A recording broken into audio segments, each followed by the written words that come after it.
hello tout le monde. Merci beaucoup à Alexis et à Jade pour cette très très belle interlude musicale. Salut Sakina. Hello. Alors on va commencer tout de suite dans le dur, je vais balancer les off, on n'a pas le temps. Sakina, en off, tu me disais que ça allait être très très dur de passer après le parcours incroyable de Moed. On ne veut pas entendre ça ici, c'est hors de question. Tu es une girl boss entrepreneuse, on ne se compare pas, d'accord? Yes. Et tu vas nous expliquer pourquoi. Mais ils sont partis. Mais ils vont revenir. Ils vont revenir parce qu'ils vont être happés par ton parcours de girl boss entrepreneuse. Explique-leur, dis-leur, qui es-tu? Qu'est-ce que tu as entrepris? Tu vas voir, ils vont tous revenir. Alors moi, je suis Sakina Msa, je suis créatrice de mode. J'ai mis en place un projet de mode engagé et j'ai participé avec d'autres à faire en sorte que la mode durable soit quelque chose dont on parle aujourd'hui. Je suis arrivée en Seine-Saint-Denis dans le 9-3 et où j'ai installé mon atelier. Je viens des quartiers nord de Marseille. Et entre-temps, j'ai réussi à mettre en place, après le premier talent des cités, et où il y avait beaucoup de mecs, et j'étais une des rares filles. Et merci beaucoup. On applaudit. Et donc, quelques années plus tard, j'ai réalisé un 52 minutes pour France 3 sur un projet qui me tient à cœur dans les prisons, où je vais encourager les femmes dans les prisons, où je vais dans les favelas, dans les townships, encourager les femmes pour qu'elles sortent de l'ombre, pour passer à la lumière de l'entrepreneuriat et de la création. C'est incroyable, quel parcours. On peut déjà applaudir à cette étape-là, s'il vous plaît. Tu vois, t'es une girl boss.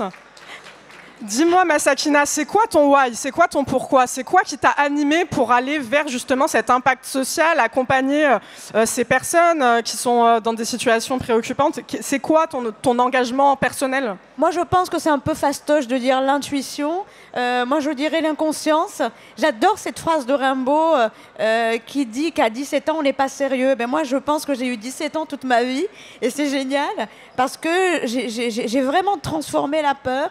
Mais je pense que surtout quand on vient d'un milieu social comme le mien, où on n'a pas, moi je savais pas ce que c'était que HEC, que Sciences Po, que tous ces trucs-là, je ne savais pas ce que c'était. Donc moi, j'ai roulé, mais c'était super cool dans le sens où, je dirais pas que j'avais pas d'ambition, j'avais de l'ambition à l'intérieur de moi, mais je ne savais pas ce qu'il fallait monter comme échelon pour pouvoir arriver à ça. Par contre, j'avais le pif, le nez, et j'avais ce désir incroyable de faire en sorte que c'est pas de changer le monde.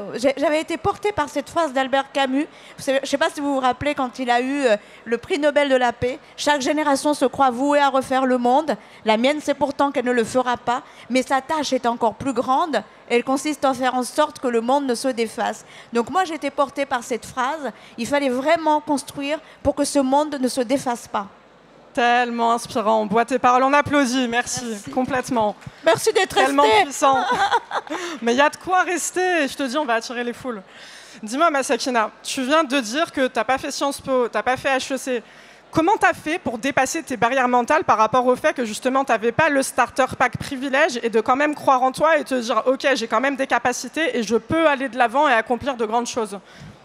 Alors, moi, je pense que c'est beaucoup... Il faut penser qu'en fait, nous, quand on vient des quartiers, on travaille, mais 10 fois plus, 100 fois plus. Donc, ça a été le travail, la détermination. J'avais le sentiment qu'en fait, si je travaillais, je sais pas, quelqu'un d'autre qui travaillait 5 fois plus, moi, je travaillais 15 fois plus, je faisais un petit pas.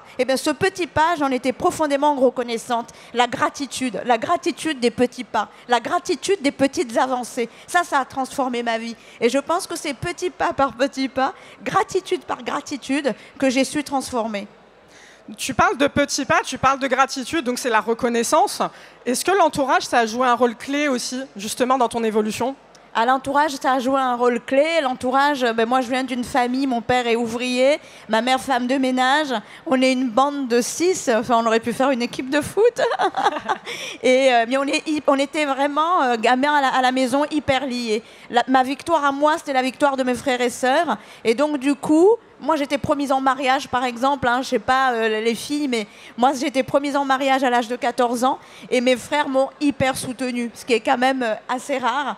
Et je pense que comment dire, C'est d'être ancré à la terre. Et moi, c'est la terre familiale, c'est d'être dans une terre de famille et où on se soutient et où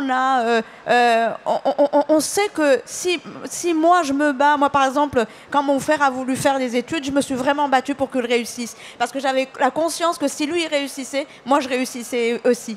Donc du coup, oui, effectivement, l'entourage, la famille, mais aussi les rencontres. Hein. Bien sûr. Moi, à 14 ans, je rencontre la femme de l'ex-maire de Marseille, Marilyn Vigouroux. C'était le Robert Vigouroux, le maire. Je lis dans le journal que la femme du maire est en train de monter la maison mode de Marseille avec Jean-Paul Gaultier, Asdina Laïa, etc., etc. Et ben, moi, j'ai pas eu peur. J'avais 14 ans. J'ai écrit à la femme du maire, s'il te plaît. Et elle est venue. Je lui ai dit, je fais un défilé au collège. Et elle est venue. Elle est venue, la meuf, quoi. Et elle est venue. Et aujourd'hui, vous savez quoi? Aujourd'hui, elle a ouvert un fonds de dotation avec la collection Gabrielle Chanel. Et je suis la vice-présidente de ce fonds de dotation. C'est incroyable, on applaudit. Incroyable, incroyable, non? De incroyable. Ouf. Donc, si je comprends bien, toi, tu dirais que quand on n'a pas de privilèges, quand on n'a pas fait HEC, Sciences Po, etc., on doit oser. Si les portes sont fermées, on doit passer par la fenêtre. On est obligé de croire en soi et d'y aller et de ne pas se poser de questions. Si je résume ce que tu viens de dire, c'est à peu près ça. Eh ben, c'est à peu près ça, mais moi, je vais vous dire, c'est d'autres chances. Parce que moi, j'ai rencontré des filles, des gars qui avaient tout, mais qui ne savaient pas quoi en faire. Nous, on n'a pas tout, mais on a envie de faire. Et moi, je pense que, oui, effectivement, moi, ça a été ma chance de devoir passer par la fenêtre. Et je vais vous dire aujourd'hui, hein, là, aujourd'hui, vous allez rire, hein, mais je suis en train de faire un projet, d'ailleurs, la BPI, là. Vous êtes là, là? Je vois personne. Je les ai vus passer, j'ai vu Céline quelque part. Mais en gros, je suis à 72% de mes objectifs en termes financiers. 72%. Et je dois pleurer encore auprès de ma banque. Vous vous rendez compte? Et ben voilà. Donc, il faut toujours se battre. Et moi, hier, je vois qu'à 21h45, j'ai envoyé un message énervé à la directrice de ma banque en lui disant « Non, mais c'est inadmissible ». Moi, aujourd'hui, je suis à 72% de réussite des objectifs et je dois, et c'est quoi l'histoire, là? Je dois encore plus me battre et encore. Et elle m'a répondu ce matin à la première heure. Ah, mais voilà. Mais voilà, mais on applaudit, fois, c'est triste, mais il faut toujours gueuler pour avoir quelque chose. Voilà, c'est le bilan de ce monde. La transition, elle est toute trouvée, les galères. Est-ce que tu peux nous expliquer ton plus grand échec, ou en tout cas un échec qui t'a marqué dans ton parcours, quelque chose qui a fait que peut-être tu t'es dit là, j'ai envie d'abandonner? Ah ben, mon plus grand échec, c'est très curieux. Hein. Ben là, on a vécu un moment assez incroyable avec le Covid, un moment inédit. Moi, j'avais dans ma boîte 1, 2, 3, 4, 5 associés qui sont des gens mais extraordinaires. Et on s'est retrouvés avec plein de difficultés. La première difficulté, des manifs. On a eu en 3 ans que des difficultés, mais des difficultés d'envergure nationale, quoi. Et moi, je me suis vraiment battue pour remettre des sous dans la boîte. Je suis allée voir mes associés, ils n'ont pas voulu m'aider. Ils n'ont pas voulu remettre des sous. Et là, je me suis dit, non mais c'est pas possible. Peut-être j'aurais fait HEC, j'aurais trouvé le langage, j'aurais eu l'aplomb, j'aurais eu cette force et je les aurais embarqués avec moi. Donc je ne peux m'en prendre qu'à moi-même, hein. Je ne suis pas en train de me plaindre. Moi, je pense que j'ai pas été bonne sur ce coup-là. Mais après, il y a eu le Covid. Et là, franchement, l'immobilisation de la France entière, je retape à la porte. Je dis, écoutez, on remet. Moi, je crois au projet. On a un projet de malade. Moi, je fais de la mode durable. Je crois à l'éco-conception. Je crois à l'économie circulaire. Moi, quand j'ai commencé en Seine-Saint-Denis, sous les Tours, je peux vous dire que ma première collection que j'ai présentée à Paris aux Galeries Lafayette, je peux vous dire qu'ils ne savaient pas ce que c'était que l'éco-conception, ils ne savaient pas ce que c'était que l'économie circulaire, ils ne savaient pas ce que c'était que de faire des vêtements avec des tissus dormants, avec l'upcycling. Eh bien, aujourd'hui, on en parle. Eh bien, moi, à ce moment-là, ça y est, il faut arrêter. Oui, quasiment. Et ben moi, donc sur cette difficulté, je me suis dit, j'ai quand même réussi à faire plein de choses, mais j'ai failli baisser les bras à ce moment-là. Et ben non, en fait, j'ai pas lâché l'affaire. Aujourd'hui, je vous dis, je suis à 72% de mes objectifs, malgré le Covid. Mes associés ne sont plus là, mais j'ai d'autres associés qui rentrent. On est en train de casser la baraque. Incroyable, hyper inspirant. On applaudit Sakina. Bravo pour tout. Merci de nous avoir écoutés.